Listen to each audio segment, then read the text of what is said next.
तो आज मैं सौरेन गुप्ता आप सबके सामने डोलोरस कैनन की book between death and life का चैप्टर फर्स्ट का पार्ट बी स्टार्ट करने जा रहा हूँ। तो चलिए शुरू करते हैं। डोलोरस कैनन कहती है, इस प्रकार मैंने महसूस किया कि इस पुस्तक को लिखने के लिए मुझे अपने कदमों को उस स्थान पर वापस लाना होगा जहाँ मैं तब खड़ी थी जब दरवाज़ा पहली बार खुला था, और अपने विश्वासों और विचारों को याद करने की कोशिश करनी चाहिए क्योंकि वे प्रकाश में प्रवेश करने से पहले थे। कोई आसान काम नहीं है, लेकिन ज़रूरी है अगर मैं उन लोगों को समझूं और उनसे संबंधित हूं जो अभी भी उस दरवाजे और रोशनी की तलाश कर रहे हैं, क्योंकि मुझे उनसे ऐसे शब्दों में बात करनी चाहिए जो वे समझ सकें और उन्हें धीरे धीरे जागरूकता के मार्ग पर ले जाने की कोशिश करें। तब वे आने वाले कल के डर के बिना अपना जीवन पूरी तरह से जी सकते हैं।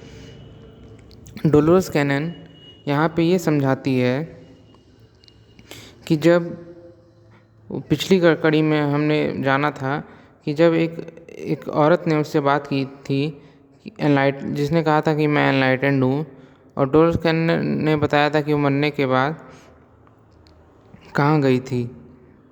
तो उस औरत ने पूछा था, आप कहाँ गई थी, हेवन में, हेल में या परगेटरी में।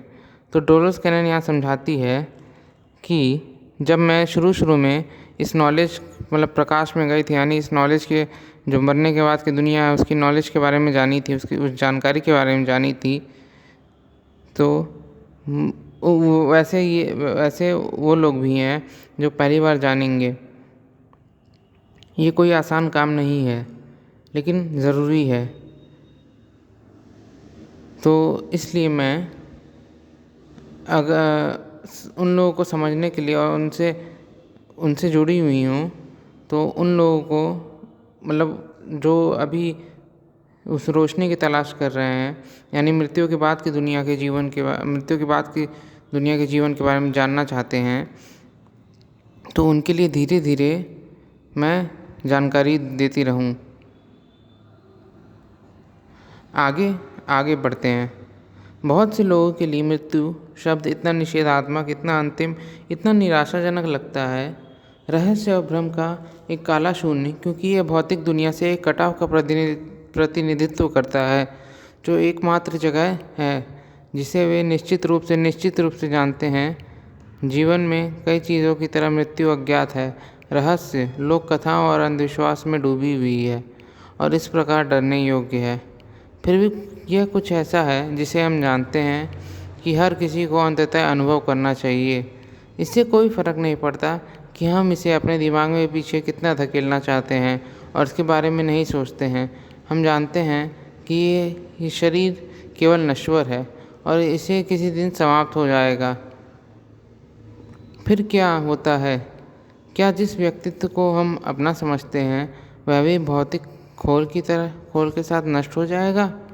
क्या यही जीवन है या कुछ और भी है, कुछ दुर्लभ और सुंदर जिसे हम जीवन के रूप में जानते हैं? हो सकता है कि चर्च सही हो जब वे अच्छे और धर्मपरायण लोगों के लिए स्वर्ग के बारे में और दुष्टों और शापित लोगों के लिए नरक के बारे में प्रचार करते हैं। अपनी अतृप्त जिज्ञासा के साथ मैं हमेशा उत्तर खोजती रहती हूँ, और मेरा मानना है कि कई अन्य लोग भी हैं जो जानने की लालसा को साझा करते हैं। यह जीवन को इतना आसान बना देगा यदि हम अपने समय को खुशी और प्यार में जी सकें।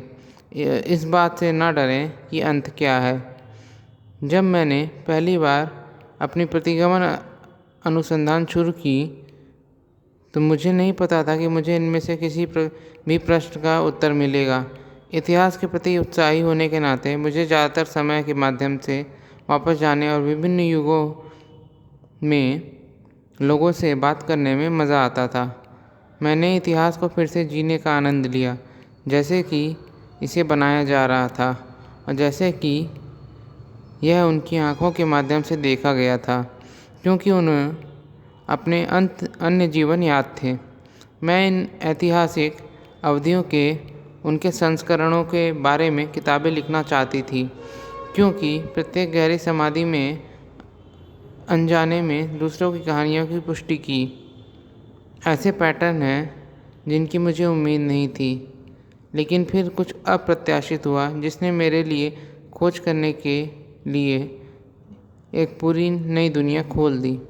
मैंने जीवन के बीच की अवधि की खोज की, तथाकथित मृत अवस्था, वह स्थान जहाँ लोग पृथ्वी पर भौतिक जीवन छोड़ने के बाद गए थे। इस सेंटेंस में मैं बता दूं, प्रतिगमन अनुसंधान का अर्थ है रिग्रेशन। यहाँ रिग्रेशन रिसर्च को ही प्रतिगमन अनुसंधान किया। डोलोरेस कैनन जो पास्ट लाइफ में लोगों को ले जाती थी ट्रांस के माध्यम से, हिप्नोसिस के माध्यम से, यहाँ ट्रांस की जगह समाधि शब्द लिखा हुआ है, क्योंकि प्रत्येक गहरी समाधि में अनजाने में दूसरे कहानियों की पुष्टि की। ये यहाँ समाधि का अर्थ ट्रांस है, ट्रांस की स्टेट, जहाँ वो स्टेट जहाँ हिप्नोसिस में जाया जाता है। आगे बढ़ते हैं।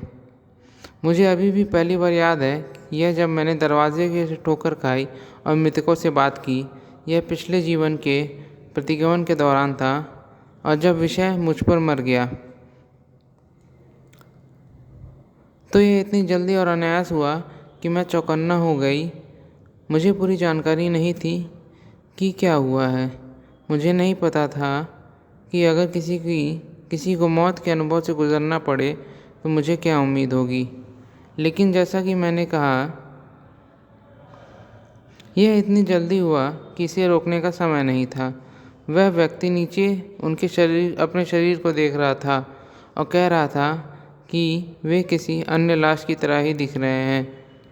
मैं चकित थी कि व्यक्तित्व निश्चित रूप से ज्यों का त्यों बना हुआ था, बदला नहीं था। यह महत्वपूर्ण है। यह एक डर है जो कुछ लोगों को होता है कि किसी तरह मरने का अनुभव उन्हें या उनके प्रियजनों को कुछ अलग, अजीब या पहचानने योग्य में बदल देगा। फिर यह अज्ञात का भय है। नहीं तो हम भूत प्रेतों और आत्माओं से इतना डरते क्यों हैं?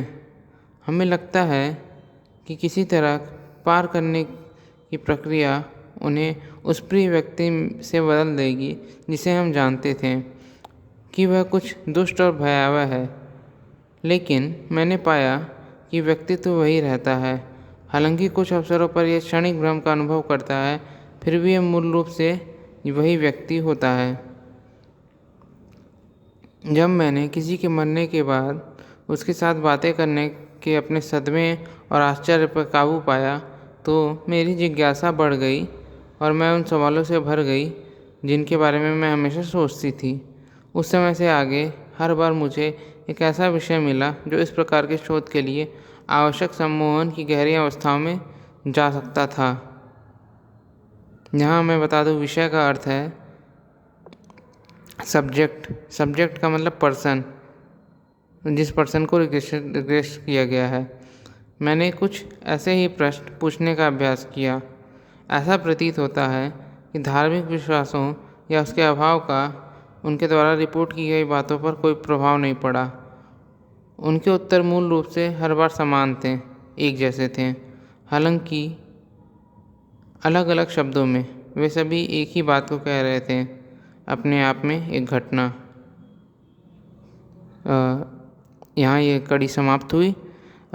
आगे मैं वीडियो बनाता रहूँगा।